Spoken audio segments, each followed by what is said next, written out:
আরো 13টি আসনে প্রার্থী ঘোষণা করল বিজেপি। চৌরঙ্গীতে বিজেপি প্রার্থী সন্তোষ পাঠক। কংগ্রেস ছেড়ে বিজেপিতে গিয়ে প্রার্থী হলেন সন্তোষ পাঠক। সিতাইয়ে বিজেপি প্রার্থী আশুতোষ বর্মা। নাটাবাড়ির বিজেপি প্রার্থী গিরিজা শঙ্কর রায়। মোট 13টি আসনে প্রার্থী ঘোষণা করল বিজেপি। বাগদার বিজেপি প্রার্থী সোমা ঠাকুর।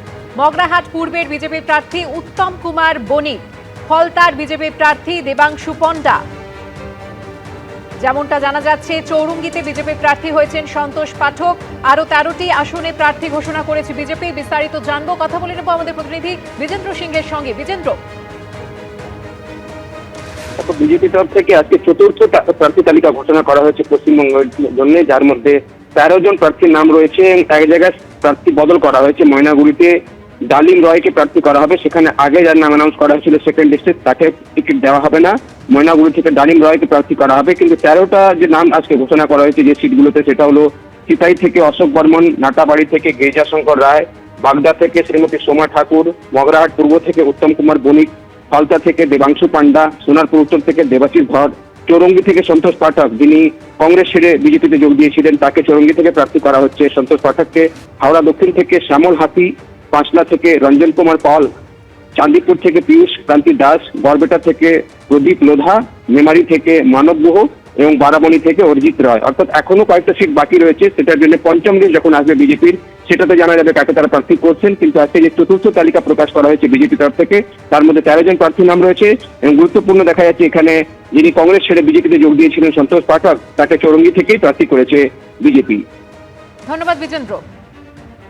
13টি আসনে প্রার্থী ঘোষণা করল বিজেপি। এই নিয়ে চতুর্থ দফায় প্রার্থী ঘোষণা বিজেপির তরফে। চৌরঙ্গীতে বিজেপি প্রার্থী সন্তোষ পাঠক।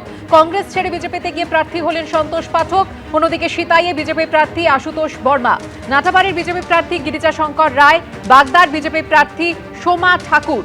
মগরাহাট পূর্বের বিজেপি প্রার্থী উত্তম কুমার বণিক। ফলতার বিজেপি প্রার্থী দেবাংশু পণ্ডা। সোনারপুর উত্তরের বিজেপি প্রার্থী দেবাশিস ধর। হাওড়া দক্ষিণের বিজেপি প্রার্থী শ্যামল হাতি। পাঁচলার বিজেপি প্রার্থী রঞ্জন কুমার পাল। চণ্ডীপুরের বিজেপি প্রার্থী পীযূষ কান্তি দাস। গড়বেতার বিজেপি প্রার্থী প্রদীপ লোধা। মেমারির বিজেপি প্রার্থী মানব গুহ। বারাবণীর বিজেপি প্রার্থী অরিজিৎ রায়।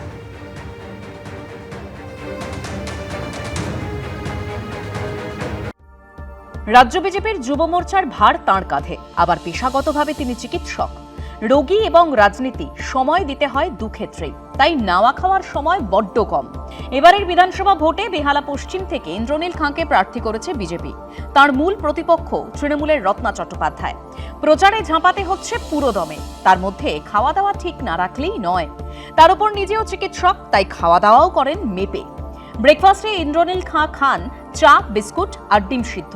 দুপুরের খাবারে থাকে ভাত, ডাল, সবজি, পনির ও মাছ। শাসকদল অনেক সময় অভিযোগ করে যে বিজেপির নাকি আমিষের সঙ্গে বৈরিতা রয়েছে। ওরা এলে এখানে ক্ষমতায় নাকি মাছ ভাত সব ব্যান হয়ে যাবে।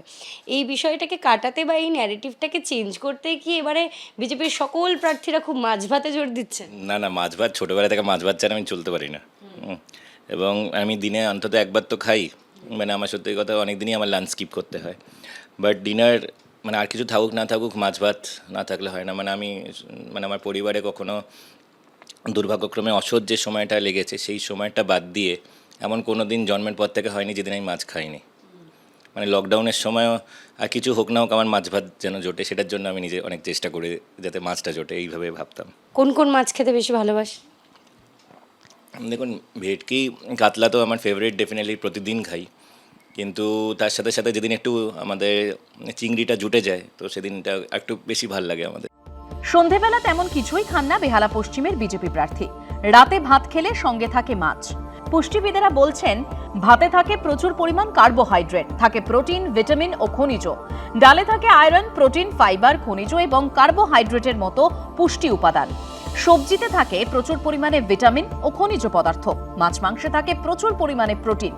মাছ থেকে বাড়তি ভিটামিন এ ও ক্যালসিয়ামও পাওয়া যায়। আর এইসব খাবারই এনার্জি জুগিয়ে ভোটের বাজারে প্রার্থীদের দৌড় করাচ্ছে দিনভর। ঐশী মুখোপাধ্যায়, এবিপি আনন্দ। এবিপি আনন্দ, এগিয়ে থাকে, এগিয়ে রাখে।